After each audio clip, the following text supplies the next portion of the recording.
नमस्कार मित्रांनो, स्वागत आहे आपल्या नवीन एका ब्लॉग मध्ये. आपला आजचा वर्कआउट आहे.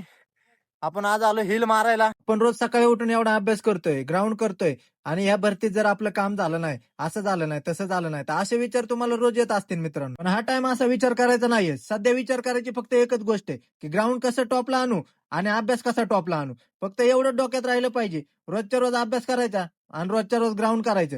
आज आपलं हिलचा वर्कआउट होता म्हणून हिल मारायला आलो होतो. मस्तपैकी हिल जवळ आल्यावर पहिला आपण वॉर्मअप करून घेतला. वॉर्मअप वगैरे झाला की लुजनिंग करून घेतली. लुजनिंग झाली की लगेच आपण हिलचा वर्कआउट मारायला चालू केलं. मस्तपैकी 15-20 मिनिटं आपण हिलचा वर्कआउट केला. आता पोलिसाची गाडी बघून तुम्हाला वाटत असेल इथं काहीतरी मॅटर झाला असेल, पण तसं काहीच झालं नव्हतं. आपल्याला वर्कआउट करताना बघून सरांनी गाडी थांबवली होती, कारण सरांना थोड्या महत्वाच्या गोष्टी आपल्याला सांगायच्या होत्या. आपल्याला पण त्या महत्वाच्या गोष्टींची खूपच गरज होती. मस्तपैकी मग सरांसोबत थोडंसं बोलणं वगैरे झालं, स्ट्रेचिंग केली आणि सरळ घरी आलो. घरी आल्यावर आपण आपला डाएट पूर्ण केला. मस्तपैकी डाएट पूर्ण केला आणि सरळ लायब्ररीत जाऊन बसलो. लायब्ररीत गेल्यावर आपला अभ्यास चालू केला. आजच्या दिवसाला इथं देऊ विराम. भेटू उद्याच्या नवीन ब्लॉग मध्ये. तोपर्यंत आपल्या आयडीला फॉलो करायचं विसरू नका.